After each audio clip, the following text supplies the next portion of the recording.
লোকসভা নির্বাচনের প্রচারে রাজ্যে এসেছেন কেন্দ্রীয় স্বরাষ্ট্রমন্ত্রী অমিত শাহ। গতকাল রাতে বিশেষ বিমানে তিনি আগরতলা এসেছেন। গতকালকে তাকে বিমানবন্দরে স্বাগত জানাতে উপস্থিত ছিলেন মুখ্যমন্ত্রী অধ্যাপক ডক্টর মানিক সাহা, বিজেপি প্রদেশ সভাপতি রাজীব, বিজেপি প্রার্থী বিপ্লব কুমার দেব, কেন্দ্রীয় প্রতিমন্ত্রী প্রতিমা ভৌমিক, বিজেপি নেতা জিষ্ণু দেববর্মা, বিজেপি প্রদেশ সাধারণ সম্পাদক অমিত রক্ষিত সহ অন্যান্যরা। পূর্ব নির্ধারিত ঘোষণা অনুযায়ী আজ দুপুর আনুমানিক 1টা নাগাদ কুমারঘাটে পিডব্লিউডি মাঠে নির্বাচনী জনসভায় অংশ নেন কেন্দ্রীয় স্বরাষ্ট্রমন্ত্রী অমিত শাহ। আগামী 26শে এপ্রিল পূর্ব ত্রিপুরা আসনে ভোট, আর তাকে কেন্দ্র করে এই নির্বাচনী প্রচারে কুমারঘাটে কেন্দ্রীয় স্বরাষ্ট্রমন্ত্রী অমিত শাহ। ওনার সফর সঙ্গী ছিলেন রাজ্যের মুখ্যমন্ত্রী ডাক্তার মানিক সাহা, প্রাক্তন মুখ্যমন্ত্রী তথা পশ্চিম ত্রিপুরা লোকসভা আসনের প্রার্থী বিপ্লব কুমার দেব, পূর্ব ত্রিপুরা লোকসভা আসনের প্রার্থী কৃতি দেবী বর্মন, বিজেপি ত্রিপুরা রাজ্য কমিটির সভাপতি রাজীব ভট্টাচার্য, ত্রিপুরামথা দলের চিফ মহারাজ প্রদ্যোৎ কিশোর দেব বর্মন, মন্ত্রী টিঙ্কু রায়, মন্ত্রী সুধাংশু দাস, মন্ত্রী শান্তনা চাকমা, মন্ত্রী শুক্লাচরণ নোয়াতিয়া, মন্ত্রী অনিমেষ দেববর্মা, বিধায়ক ভগবান দাস, বিধায়ক বিনয় ভূষণ দাস, বিধায়ক মনোজ দেব সহ আরও অন্যান্যরা। স্বাগত বক্তব্য রাখেন প্রদেশ বিজেপি সভাপতি রাজীব ভট্টাচার্য। জনসভার মঞ্চে মুখ্যমন্ত্রী মানিক দেব, প্রাক্তন মুখ্যমন্ত্রী বিপ্লব কুমার দেব এবং ত্রিপুরামথা দলের চিফ মহারাজ প্রদ্যোৎ কিশোর দেব বর্মন কংগ্রেস এবং সিপিআইএম দুই দলের তীব্র সমালোচনা করে বক্তব্য রাখেন। জনসভায় বক্তব্য রাখতে গিয়ে কেন্দ্রীয় স্বরাষ্ট্রমন্ত্রী অমিত শাহ বলেন, বিগত 10 বছরে প্রধানমন্ত্রী নরেন্দ্র মোদীর নেতৃত্বে কেন্দ্রীয় সরকার যেসব উন্নয়নমূলক কাজ করেছেন তার ফলে দেশে পুনরায় বিজেপি দলের সরকার প্রতিষ্ঠা হবে, আর নরেন্দ্র মোদী ফের তৃতীয়বারের মতো দেশের প্রধানমন্ত্রী হবেন। এটা শুধু সময়ের অপেক্ষা মাত্র। তাছাড়া বিগত 65 বছরে দেশের উত্তর পূর্বাঞ্চলের রাজ্যগুলো জনজাতি যুবকদের হাতে কংগ্রেস দলের সরকার বন্দুক তুলে দিত, আর বিগত 10 বছরের বিজেপি দলের সরকার জনজাতি যুবকদের হাতে বন্দুক তুলে না দিয়ে ল্যাপটপ কিংবা কাজের গ্যারান্টি নিযুক্তিপত্র তুলে দিয়েছে। ত্রিপুরা রাজ্যের জনজাতিদের জন্য কেন্দ্রীয় বিজেপি দলের সরকার বদ্ধপরিকর বলে জানান অমিত শাহ। এছাড়াও তিনি বলেন, মোদীজির উপর বিশ্বাস রেখে পদ্ম ফুলে ভোট দেওয়ার জন্য, আর মোদীজির জয় হলে আগামী দিনে বিকশিত হবে উত্তর পূর্বাঞ্চলের সবকটি রাজ্য সহ ত্রিপুরাও। भारत माता की। मुझे बरोबर याद है 2017 का दिसंबर माह होगा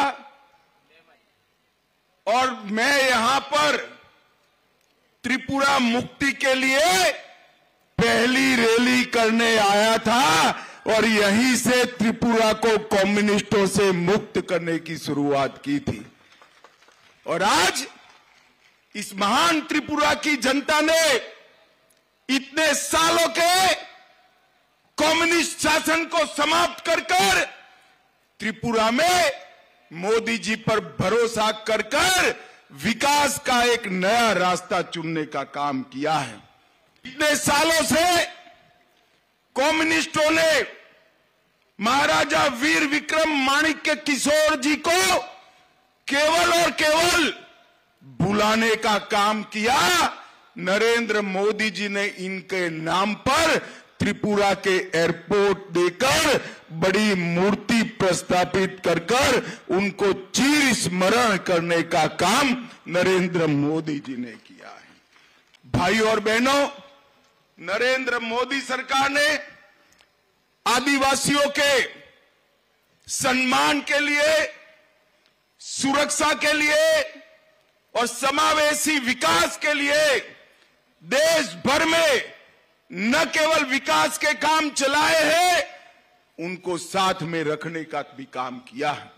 ये कांग्रेस और कम्युनिस्ट सालों तक शासन करते रहे, एक भी आदिवासी बेटा बेटी को देश का राष्ट्रपति नहीं बनाया।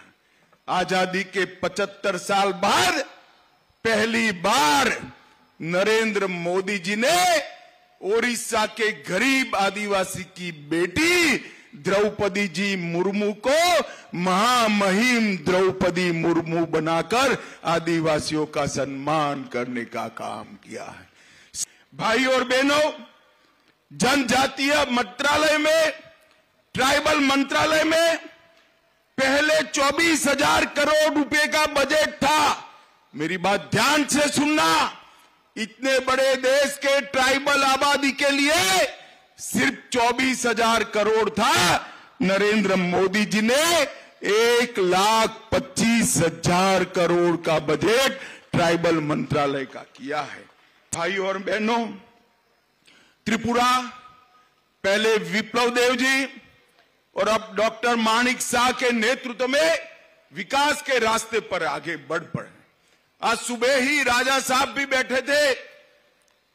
टूरिज्म, कनेक्टिविटी, एयर कनेक्टिविटी, स्वास्थ्य, नौकरियां और इंफ्रास्ट्रक्चर, हर क्षेत्र में नरेंद्र मोदी सरकार की प्रायोरिटी हमारा त्रिपुरा है। और मैं आज बताने जा रहा हूं, त्रिपुरा में भी हमारी प्रायोरिटी हमारा ट्राइबल एरिया भारत सरकार का प्रायोरिटी है। भाई और बहनों, अभी अभी हमने एक एग्रीमेंट किया है भारत सरकार, त्रिपुरा सरकार और राजा साहब के साथ, त्रिपुरा मोथा के साथ। एग्रीमेंट के लिए ढेर सारी चीजें बोली जा रही है, मगर मैं आज आपको बताकर जाता हूं, आपकी सभी समस्याओं का समाधान उस एग्रीमेंट में है। मुझ पर भरोसा करिएगा, एक कम्युनिस्ट जहर घोलने का काम।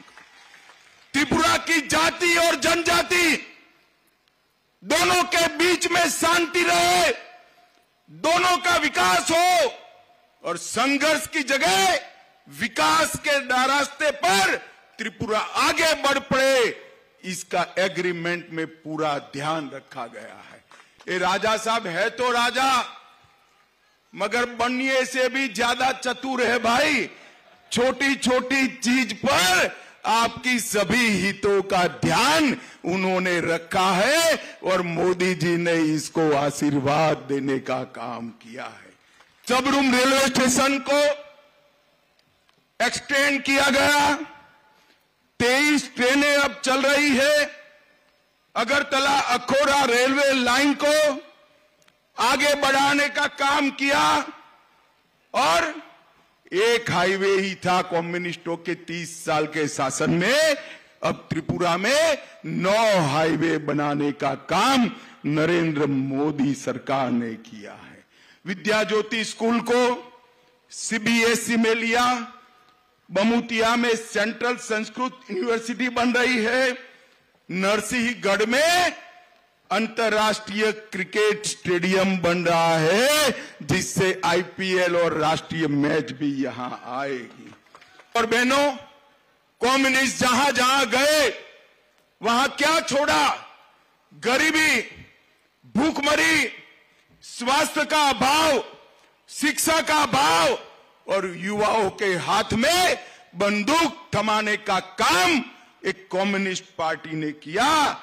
और भारतीय जनता पार्टी के नेता नरेंद्र मोदी जी ने युवाओं के हाथ में लैपटॉप पकड़ाने का काम किया है। पूरे नॉर्थ ईस्ट के अंदर 10 से ज्यादा समझौते कर सभी ट्राइब को 10,000 युवाओं के हाथ में से हथियार छुड़ाकर उनको मेन स्ट्रीम में लाने का काम भारतीय जनता पार्टी और नरेंद्र मोदी सरकार ने किया है। भाइयों और बहनों, मैं आज त्रिपुरा में कहना चाहता हूं, हमारे ब्रू और रियांग भाई, इनके परिवार 40,000 लोग नर्क की जिंदगी जी रहे थे। नरेंद्र मोदी सरकार ने सभी ब्रू रियांग को अच्छे गांव बसा कर दिए और उनके जीवन के अंदर उजियारा लाने का काम भारतीय जनता पार्टी की सरकार ने किया।